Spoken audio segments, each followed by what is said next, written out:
Hey everyone, welcome to another video. Thanks for tuning in. It is a sad sight to see that Tesla get loaded up on the tow truck.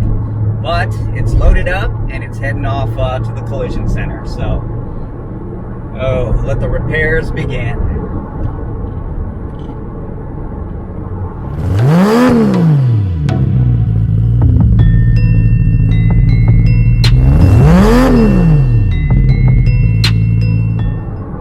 Well, while I'm on the way to the collision center to see what they say, I want to take the time to answer a few questions on that I saw in the comments.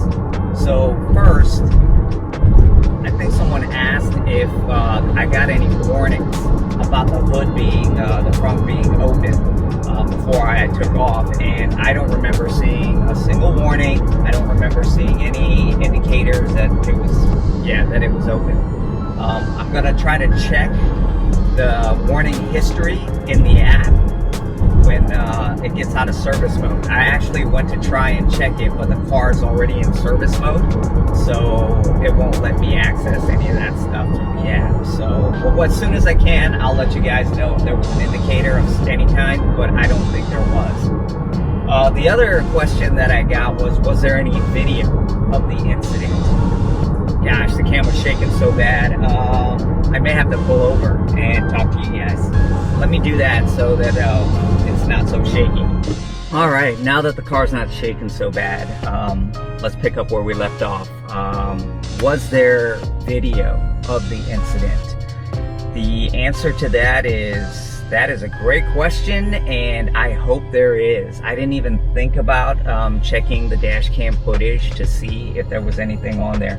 I know in the past when I've thought there might be something on there from other incidents, I checked the video, and certain things were on there and other things weren't. So fingers crossed. I'm gonna go and grab that SSD and try to figure out if I can have that footage and share it with you guys in another video. So that's a great question. I did find something interesting though. When I called my insurance company, they asked me, hey, where do you want to take it to get it repaired? First place I thought of was Tesla itself. I said, hey, take it to Tesla. I even had the tow truck, scheduled to deliver it there.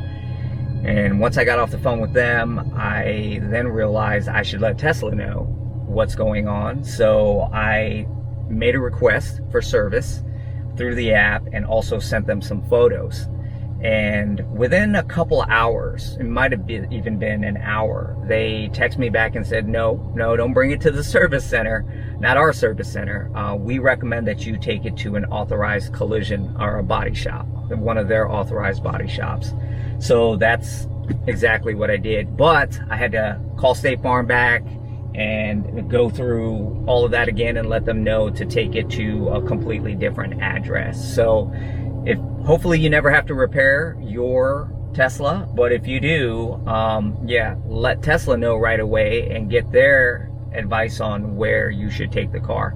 At this point, I'm not really a big fan of going to wherever, people just say to go. I like to do the research, and I know body shops can vary greatly. But in this instance, knowing that not a lot of people work on Teslas, not yet anyway, and the fact that probably the supply chain to their preferred or authorized dealers is probably better than someone that I would pick, that they're going to get first priority to those people than the body shop that I would pick, so that's why I just said, yep, I'm going to go with who they recommend, but that might not be the case, I don't know, but I'm probably going to get preferential treatment if they're an authorized dealer or authorized repair center. So, but that is what I have for now. And like I said, I'm heading out there. I'm gonna get some more info on hopefully what kind of time frame and what kind of damage I'm looking at here, and go from there. All right, let's head off to the body shop. All right, well, I just talked to Jay at the body shop there, and now it's just gonna be a waiting game. My adjuster's coming hopefully tomorrow to look at the car and give their estimate on it, and then from that point we'll just see what happens. He doesn't think it's too bad, you know, but you know how that goes. So now we'll just have to see how long this all takes, which is going to be painful. So, oh man, this is terrible just to have to go through this, you know. But the good news was, like I said in the previous video and in the comments, that no one was hurt. I wasn't hurt. I didn't hurt anybody, and there was no other accident or anything involved with this whole thing. So that was actually really fortunate. And at the end of the day, it's a car. But still, it hurts my heart when you're a car guy, or, you know, whatever. So, but that's where we're at right now. So now it's just a waiting game. As I get updates on what's going to happen and what the next step is, I will fill you guys in and keep you up to date. Now, I did get some mods for the Model Y, and now that I can't do them, I may actually put them on the BMW. And I know that sounds funny, and I'll just tell you what it is, and you guys can come back for that video. It's I got some Hyperdip, and I wanted to change the color of the wheels, and Hyperdip gloss.